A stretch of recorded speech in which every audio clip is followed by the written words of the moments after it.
Russia and the West issue more threats, preparing for the 2024 Ukraine campaign season. After the Russian invasion of Ukraine in February 2022, the Western-aligned countries enacted financial and military assistance aid to Ukraine. These same countries took steps to financially punish Russia with the intent to force it to seek an end to the war. This would be accomplished by creating conditions for regime change in Russia, or at the very least create so much financial pain to the Russian oligarchs that they co-opt the current leadership and force an end to the war. This was the preferred outcome by most Western leaders. The war is in its third year, and the largest land war in Europe since World War II continues with no real end in sight, and Putin has recently been inaugurated for another presidential term. This month, a new round of policies is being debated or implemented as both sides attempt to change their fortunes and create a favorable position in the war. The expected Russian spring offensive appears to be underway, as the Russians are estimated to have 500,000 men in Ukraine. Last week, the Russian army launched an assault towards Kharkiv, the second largest city in Ukraine, and was able to make progress towards the city. The assault was stopped when the Ukrainians committed their reserves to the area. It does not appear that seizing the Kharkiv is the objective, since the Russians committed a relatively small force to the operation when compared to their total strength. The concern is that the Russians will attack in multiple parts of the front through the spring and force the Ukrainians, with their limited manpower, to commit their reserves. The Russian strategy leverages its strength and coincides with the manpower shortage issue that the Ukrainians are experiencing. The Ukrainian government had delayed the decision on new laws that would have intended to allow the drafting of more people into the military. The law was just passed last week and will allow the Ukrainians to proceed with their draft for more soldiers, but the long delay means that these soldiers will not be trained and armed until late into the summer if they are to be properly trained.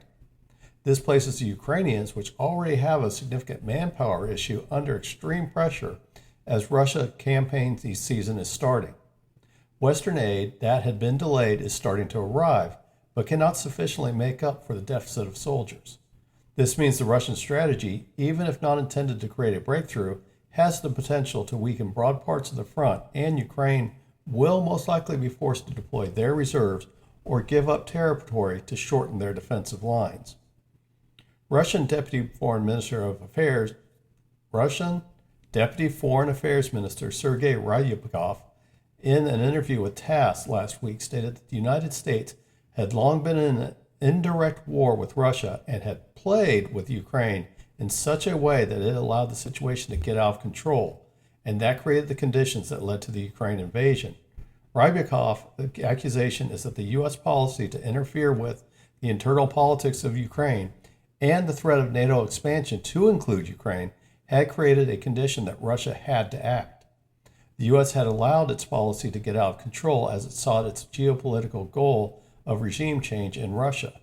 This is not really a new position, except with the accusation of an indirect war by the U.S. being the centerpiece of the accusation, and lays the blame of the war squarely on the U.S. Rybakov also stated that the U.S. had put itself in a position that is ignoring the risks of escalation of the war and continues to push for ever greater support to Ukraine. He indicates that the U.S. is in a position that it could only push for the war to end on its terms, does not have a roadmap to end the war outside of this escalation. Rybakov added that the decisions being made by the U.S. and its allies had adopted a policy of strategic ambiguity and uncertainty towards Russia, and it makes it difficult for Russia to react to NATO, including the use of nuclear weapons. He stated that Russia will stop creating red lines for NATO and the U.S. not to cross, but will mirror the behavior of the U.S. and its allies. This last statement by Rybakov is a reference to the push by the U.S., the United Kingdom, France, to remove all restrictions on the use and type of weapons provided to Ukraine. Early in the war, the initial weapons were defensive in nature, but as time went by, that changed to providing offensive-style weapons. However, all had the stipulation that Ukraine were not to use these weapons to attack the Russian homeland. Any attack of Russia by Ukraine had to be executed using non-Western weapons. That stipulation appears to be at an end as France's President Emmanuel Macron, the UK Foreign Minister David Cameron, and U.S. Secretary of State Antony Blinken have all indicated that they support the use of Western weapons can be used however Ukraine decides to use them.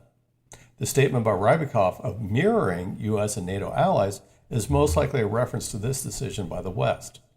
This statement by Rybakov is just as ambiguous on what mirrored response to this Western decision would be. The U.S. and its G7 allies are also discussing the seizure of Russian financial assets to support the war in Ukraine. When the war started, the G7 countries decided to freeze Russian financial assets that were deposited in their countries. These assets had a value of $300 billion. The G7 is holding their 50th summit in Italy in June, and the issue of seizing the Russian assets will be discussed. The U.S. position is that all these frozen assets should be seized and used to fund the Ukraine war. The European Union position is that the seizing of the assets would be illegal since the assets are considered belonging to private parties. The EU is open to the position of using the proceeds of interests and dividends to support the war in Ukraine while leaving the assets intact. This is a significant decision but most likely will not have any impact on the Russian war effort and would be a punitive measure against Putin's allies within Russia. It would also allow the distribution of funds without unanimous consent of the EU or congressional approval in the U.S. Rybakov stated that the U.S. being in a box and committed to the war with no real war aim outside of the destruction of Russia, according to him and his president, Vladimir Putin.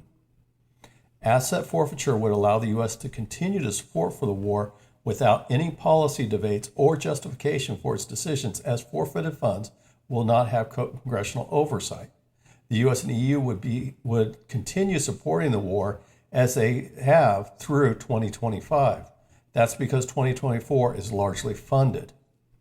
And this is in the same way as have been since 2022, with no stated achievable stated war aims outside of regime change. The idea of seizing Russian assets for the war is short-sighted and most likely against U.S. law. Just as in the EU, seizing the assets would discourage private foreign investment if assets can be seized without regard of assurances given by U.S. law and due process. This is especially true as the U.S. is not at war with Russia. Asset forfeiture is likely illegal, and if the Russians' assets are seized, foreign investment in the U.S. would suffer both in quantity and in the faith of American rule of law. The seizing of the profits made from the base assets is a gray area and can most likely be justified by law, but could also impact foreign investment. It is likely that G7 will not agree on forfeiture, but assets gained by the forfeiture are yet to be determined. Rybakov's interview with TASS is informative, but it should also be viewed with a healthy dose of skepticism. The idea of an indirect war at first glance seems to be a novel view in how the U.S. is involving itself in the war in Ukraine.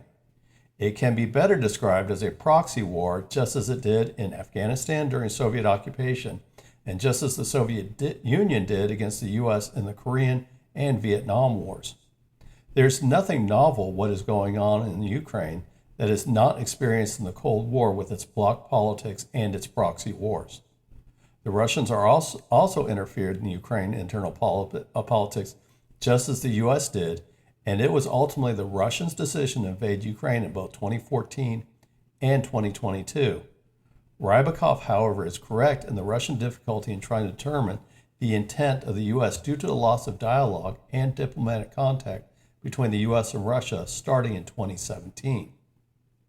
Major General Vadim Skibitsky, the Deputy Chief of Ukraine's Military Intelligence Directorate, stated in 2024 would be a year that both sides of the conflict would be attempting to get the most favorable battlefield position prior to any serious peace talks happening. As the Russian spring and summer offensives unfold, the Western aid starts arriving, it will be a wait and see of which side gets the upper hand on the battlefield that, in Skibitsky's point of view, will determine how a final negotiated settlement will look like for Ukraine. Rybakov's statement to TASS, though it has enough truth in it to make it believable, just seems to be more Russian red lines. But the open issue is how willing is the U.S. and the West to push the Russian red lines, or will they wait and see what develops in Ukraine during the campaign season to determine the next step?